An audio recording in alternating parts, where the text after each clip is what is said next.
దెబ్బకు దెబ్బ. అనగనగా ఒక ఊరు. ఆ ఊళ్ళో సుబ్బన్న అనే రైతు ఉండేవాడు. ఆయనకి కొద్దిపాటి పొలం, కొన్ని ఆవులు ఉండేవి. పంటలో కంటే పాలలోనే త్వరితమైన రాబడి ఉండటం చేత తన దగ్గరున్న ఆవుల సంఖ్యను ఎక్కువ చేసుకున్నాడు సుబ్బన్న. చివరికి సుబ్బన్న దగ్గర ఆవుల సంఖ్య ఎంత ఎక్కువైందంటే ఆయనకిక తన ఆవుల్లో ఒకదాన్ని కొట్టం బయట కట్టేయక తప్పలేదు. కొట్టంలో చోటు లేదు మరి. తన దగ్గరున్న ఆవులన్నింటిలోకి అణకువైన ఒక సన్నని ఆవును బయట కట్టేస్తున్నాడిప్పుడు సుబ్బన్న. ఆ ఆవు చాలా మంచిది. అది ఎంత మంచిదంటే ఏ సమయంలోనైనా పాలిచ్చేది మంచిగా.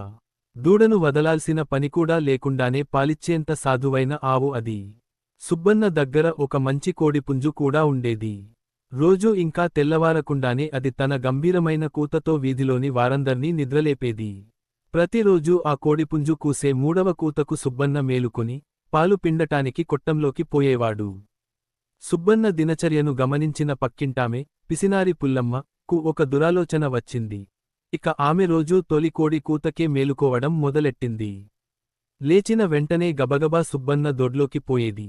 కొట్టం బయట కట్టేసి ఉంచిన ఆవు పాలన్నీ చకచకా పిండేసుకొని ఇంటికి పారిపోయేది.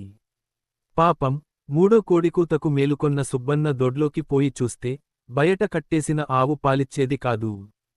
కారణం అర్థంకాక సుబ్బన్న అయోమయంలో పడిపోయాడు. ఓ 4 రోజులు ఇక లాభం లేదని తానే స్వయంగా కాపలా ఉండి ఒక రాత్రంతా మేలుకుని చూశాడు. మాయమవుతున్న ఆవుపాలన్నీ ఎటు పోతున్నాయో తెలుసుకునేందుకు. కోడి కూసిందో లేదో ఒక స్త్రీ రూపం దొడ్లో ప్రత్యక్షమైంది. అది నేరుగా ఆవు దగ్గరకే వెళ్ళి ఆత్రంగా పాలన్నీ పిండుకున్నది. ఆపైన ఆ ఆకారం పక్కనుండే పుల్లమ్మ ఇంట్లోకి పోయింది. చూస్తున్న సుబ్బన్నకు విషయానికి అర్థం అయింది. రోజూ పాలన్నీ పిండుకుపోతున్న పుల్లమ్మకు గట్టి గుణపాఠం చెప్పాలనుకున్నాడు. ఆ రోజునే కోడిపుంజుని తమ బంధువుల ఇంటికి పట్టించి పంపాడు. చీకటి పడుతుండగా తమ వీధిలోనే ఉండే చాకలి పుల్లన్న ఇంటికి వెళ్ళి అతని గాడిదను ఒక్క రాత్రికి తన దొడ్లో కట్టేసుకుంటానని అడిగాడు. సుబ్బన్నయితే పశువులకు మంచి పచ్చిగడ్డి వేస్తాడు. గాడిదకు ఆ రాత్రి పండగేమరి. అందుకనే ఒక్క రాత్రేమిటి, ఎన్ని రాత్రులైనా సరే పట్టుకు పొమ్మ అన్నాడు పుల్లన్న.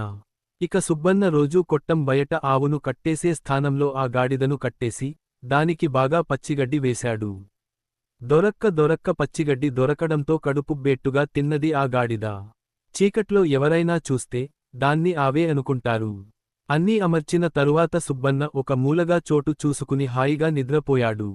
ఇక మరునాడు తెల్లవారుజామున కోడి కూయలేదు. రోజూ సరైన సమయానికి వచ్చే పుల్లమ్మ ఆ రోజు కాస్త తడబడి, అయ్యో, చాలా ఆలస్యమైందే అన్నట్లు గబగబా దొడ్లోకి ప్రవేశించి